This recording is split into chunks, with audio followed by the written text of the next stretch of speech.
សួរចាបងប្អូននេះកែខ្ញុំកំពុងនេះបងប្អូន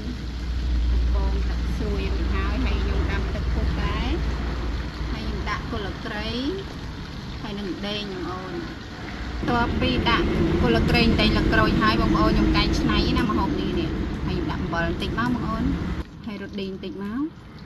ប៊ីចេងដាក់បន្តិចដែរមកបន្ទាប់មកយើងក៏ដាក់កែបចូលមកបងប្អូនស្លនេះងាយទេខ្ញុំកែច្នៃសាកមើលថាវាឆ្ងាញ់ឬញ៉ាំបានអត់បងប្អូនខ្ញុំស្ងោរជ្រក់ត្រួយ7បងប្អូនកែបមាន4ក្បាលកំពងរួចហើយបងប្អូននេះមើលនេះធំណានេះសាកមើលទេបងប្អូនព្រោះអត់ដឹងថាស្លអី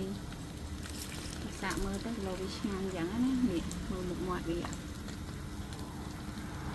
ពុះគ្រប់ក្រែកទៀតហើយបងប្អូននេះញ៉ាំចាំមើលថារសជាតិគេយ៉ាងម៉េចអត់ដែលញ៉ាំដែរលើកទី1ដែរនេះឥឡូវដល់ម៉ោងយើងហើយឈប់បងប្អូន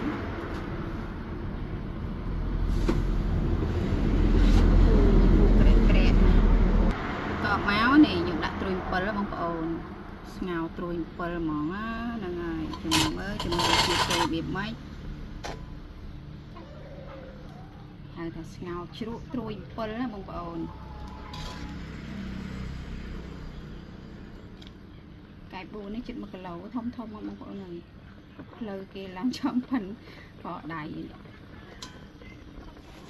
បន្តមកទៀតខ្ញុំដាក់ជីនេះបងប្អូនមានជីវងជីអាណា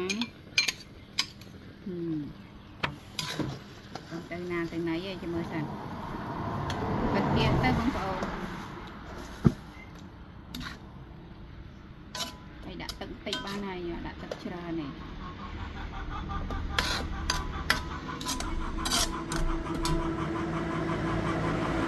ហើយជាមួយយើងភ្លក់មកបងប្អូនស្លោឆ្អិនណាឡើងខ្ញុំមកភ្លក់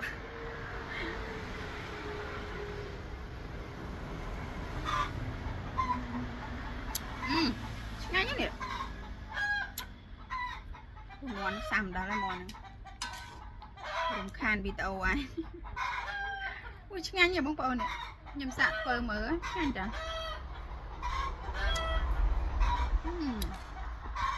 ខ្ញុំបែរបងប្អូនមើល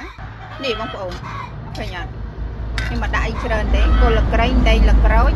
អត់មានលក្រូចមានតែដេងគល់ក្រៃហើយក៏ជីអំវងជីអាណាលខ្ទឹមហើយក៏ត្រួយ7បងប្អូនហើយខែហ្នឹងសបោត្រួយ7បងប្អូនខ្ញុំក៏នឹកឃើញថាធ្វើអញ្ចឹងសាក់មើលគីឡូញ៉ាំកែមានអីបងប្អូនឆ្ងាញ់តាយើងអាចបានដាក់ប្រហុកណានេះគេហៅស្ងោរជ្រក់ត្រួយ7នេះបងប្អូនឆ្ងាញ់ណាស់តែខ្ញុំញ៉ាំអីមើលបងប្អូន